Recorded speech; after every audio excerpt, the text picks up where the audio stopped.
Managing our health can seem impossible. It can seem like we need expensive gym memberships, know all the ins and outs of the latest fitness craze, and buy pricey home workout equipment just to try and create good health. However, there is something that is accessible to most in one way or the other and can work miracles.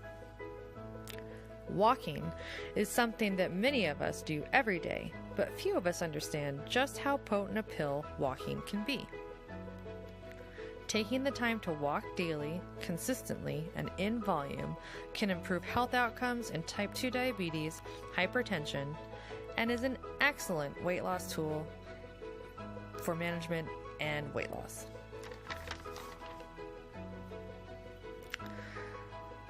The U.S. Department of Health and Human Services released the Physical Activity Guidelines for Americans, second edition, last year in 2018. For adults, for substantial health benefits, adults should do at least 150 minutes or 30 minutes 5 days a week of moderate physical activity. Now, this should also be noted, this means 30 minutes a day and that for 5 days. And it also means that you can also split it up. So 10 minutes 3 times a day, or spread that out over 7 days. But that's the minimum benefits for or minimum guidelines for substantial health benefits. We have that information, and then we also know that according to diabetesjournal.org, moderate increase in physical activity can bring impressive health improvements and reduce healthcare costs to type 2 diabetes patients. According to verywellhealth.com, brisk walking workouts can help maintain and steady blood sugar.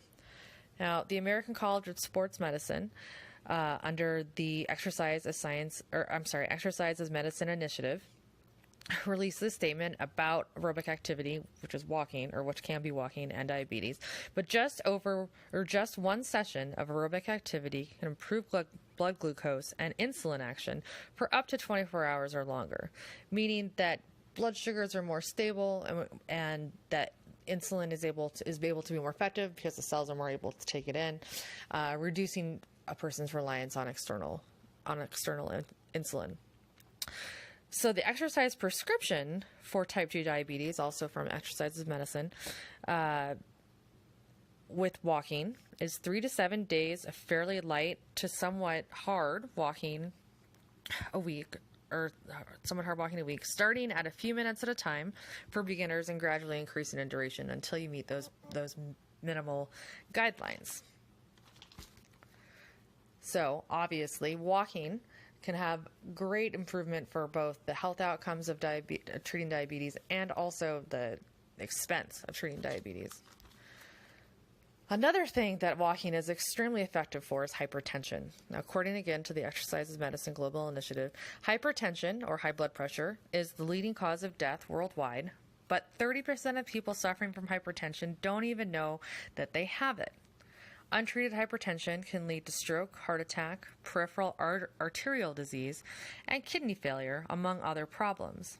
Exercise, in this case walking, can help reduce and lower the risk of stroke up to 27% in this population and reduce medication needed to control blood pressure.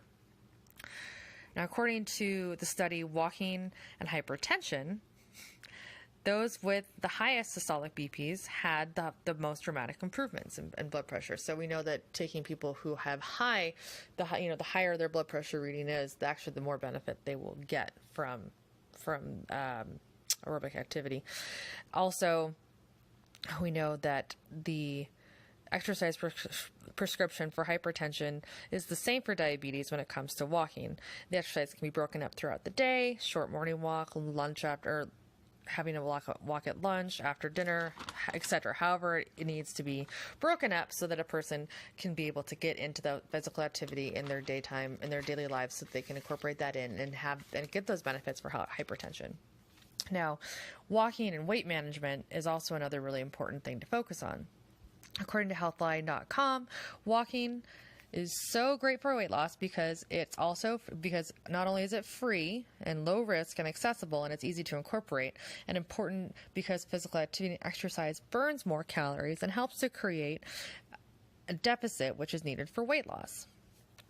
And according to Aptiv.com, combined with healthy eating, walking can be the primary form of exercise to lose weight.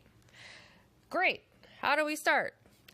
First, get a fitness tracker and use steps to help set goals. Get good shoes. Having the right shoes, having the right equipment for the job is going to be very important to being successful. And vary your intensity when you're walking.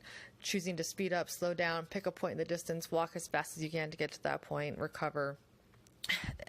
Is one of the ways that you can vary your intensity.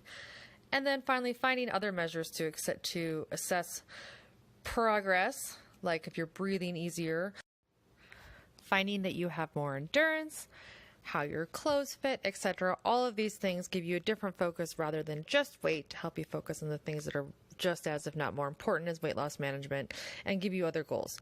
So having those tips on your tool belt, now you can go ahead and get walking. Walking has a plethora of benefits. Consumer Reports list some of them as lower cholesterol, better memory and cognitive function, lowered stress,